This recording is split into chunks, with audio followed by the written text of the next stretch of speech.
Mayor Baker, it's a privilege to have you here. It's a privilege to have this company here in the city of Wilmington and doing so much to contribute to its benefit. So, Mayor, if you take a few minutes. Thank you. Well, I want to congratulate everybody for working together, because that's the only way we're going to get out of this mess.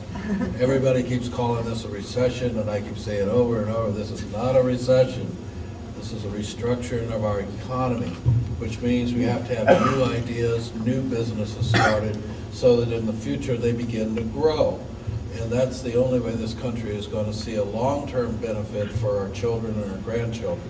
We can argue about what we're spending and all like that, and people that want to do that, that's fine. I don't care how much the government spends. I don't care what anybody does, as long as it means it improves our future as a nation. Because if we don't, what are we handing our children? A hollow promise of what America could or should be. And I think that is the tragedy that we could hand our children in the future. Not what we're arguing about today, doesn't matter in the long run. I would also like to introduce Joe DePinto, head of economic development. And, we support this great idea. I never would have thought of it, because I've never had to crawl out of a fire or fight a fire or worry about it.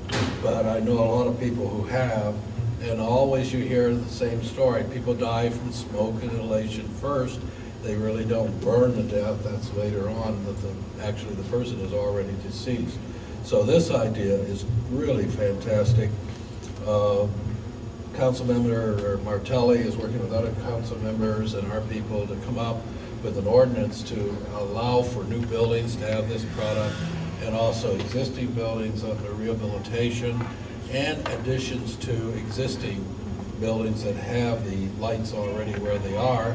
We're just doing an investment. Some question about, and maybe the governor and could look at that with his people, about does the state code prohibit us from doing?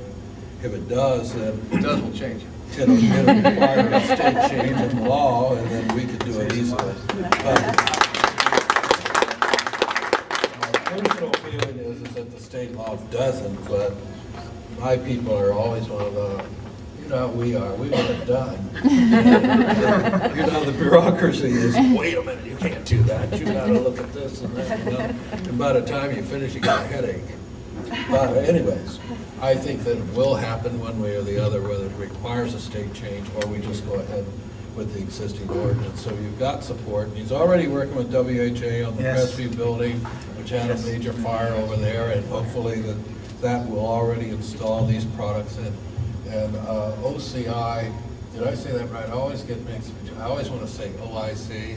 And I don't want people throwing bricks at me, so I get it right. But this is such a grand organization for what it does, and so many people benefit from the services that you provide here. And it's such a great economic opportunity for a lot of people in training and everything else. So I think, like the governor said, you can't beat it. It's like the Phillies winning last night, you know. I thought they were going to lose. I went to bed. I didn't get to see it. I said, oh, geez, they're going to lose. So I'm going to bed. Then I wake up in the morning, they won. You hate that kind of stuff. But thanks to everybody. It's a grand opportunity. And this is going to be a big business. I mean, really, I see it as a future-wise. It's going to be a tremendous new business and a new industry for our state and for our city. So thank you very much.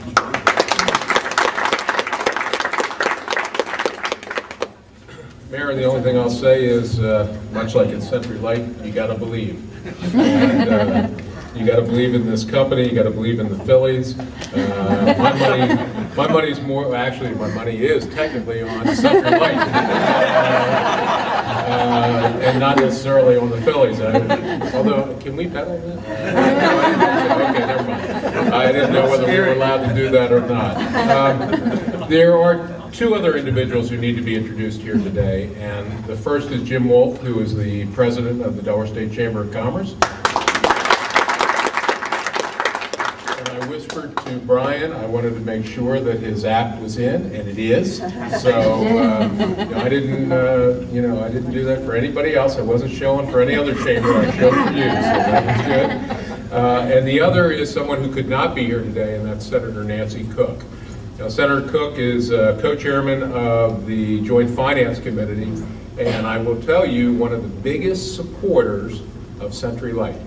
She sits on the Council on Development Finance, and when we brought this through, I mean, she has asked me time and again, the last meeting of our venue committee, our casino venue committee, she asked me about this. Well, when are they doing their announcement? And she couldn't be here today. I know the governor talked to her as well beforehand, and so I just want to put in a plug for Senator Cook. She is a great friend of yours and a great believer in your mission. While we are celebrating SentryLight, I thought I'd give you a little bit of background on how this all came to us. As you all know, this is a emergency light system designed and invented by Brian Corbett. He's a volunteer fireman, and he took the opportunity from the disaster that was 9/11 to change things, to try and make them better. Brian believed if emergency lighting could be concealed until it was needed, designers would place fixtures where they would enhance safety instead of putting them out of the way and putting them where they were of no use. The lights used to go up here, and now they're going to go where they can be used most beneficially. He was granted a patent for this invention in 2006, and he started the company in 2007 with help from his family and friends. His parents are here as well. Now, earlier this year, a leading supplier of facilities maintenance products launched the Sentry product line across 600 sales offices. Philips Lighting, the world's largest lighting manufacturer, launched a co-branded product in August. And with the dramatic growth and new distribution channels, Brian turned to the state for assistance when the company began to experience a strain on its working capital. DEDO and the state of Delaware were